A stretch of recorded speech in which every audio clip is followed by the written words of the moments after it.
we're bringing it back. Okay, it is April. It means March favorites, English, yay. I don't have a lot of time, so I'm gonna try and just go through them as quickly as possible. I will try and go through it and actually talk about it, but we'll see how it goes. Okay, first of all, I have two musicals. One is live and one is not so live. And by that I mean on YouTube, because it is Starkid. So the first one is the live one, which is Showstoppers. Fantastic, absolutely phenomenal. If you have a chance to go see it, it's no longer running frequently, but it is running once a month, I think.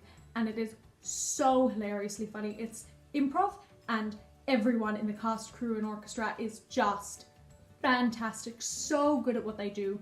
And I mean, I was laughing the entire time, literally crying from laughter and shaking, like full body shaking from laughter. And the songs were just so catchy somehow, even though it was, first of all, it was about a knicker factory where they printed knickers with the Queen's face on it. And I mean, let me just read. So halfway through they tell you to tweet and give some suggestions for what should happen in the next act.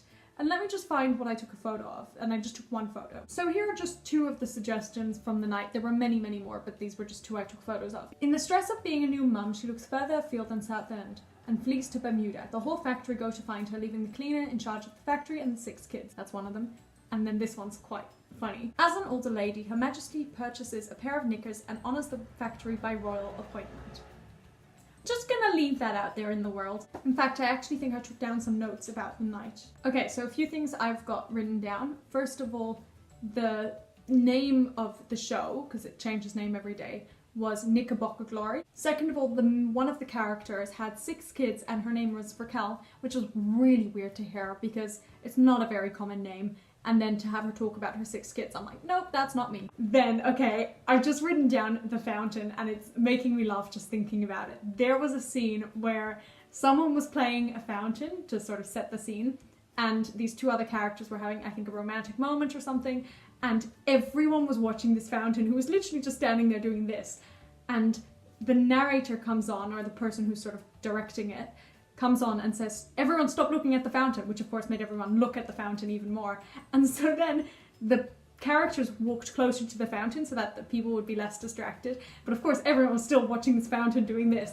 And then finally the 2 other actors were pulling the fountain away to try and get people to stop watching it. But then it started running away and running through the audience and just running around going, no, you can't catch me. And then finally they managed to get him to like get off stage. And then he slowly sneaks back on, peeks his head out and just goes, I'm still here. And he didn't say anything, but he's just like, oh, it was so funny. And it was just, he was just completely upstaging the scene and it was fantastic. Everyone lost it. Like, I can't, it actually hurts my cheeks thinking about it. It was so funny. And then the last thing I've written down was there was a character playing a 7-year-old, but he didn't remember that he was playing a 7-year-old. And then one of the characters was referring to him as being 7 years old. And he's just like standing up straight and he slowly crouches down to become much smaller so that to indicate that he was 7. It was just so funny.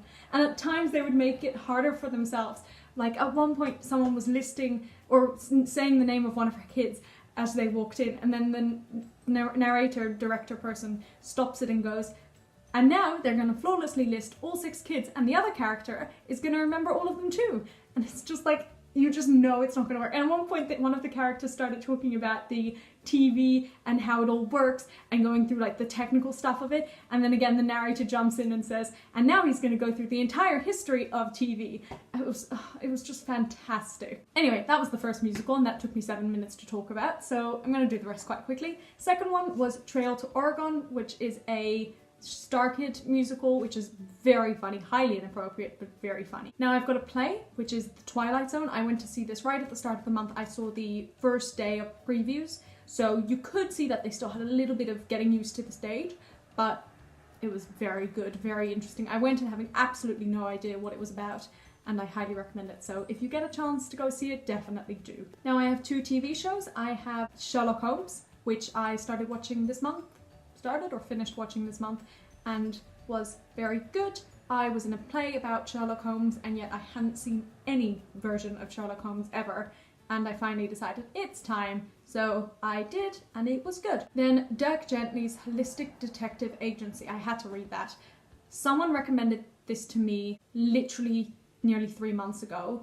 and I finally got round to watching it and it was very, very good. But apparently there isn't a third season and they've just left you on this cliffhanger, which I think is a little bit unfair. Okay, now a movie, sort of.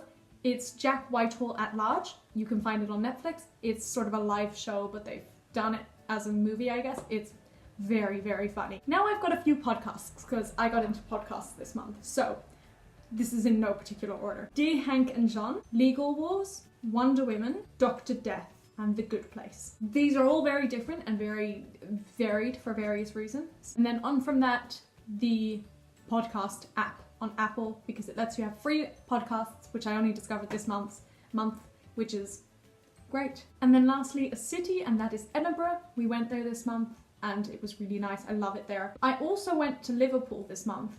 That did not go on my favorites because it's not the nicest city. It had some good stuff there. It was nice to go and it was nice to meet my friend there, but it's really quite an unexciting city. It's definitely got stuff to do, but I would not need to go there for more than 2 or 3 days.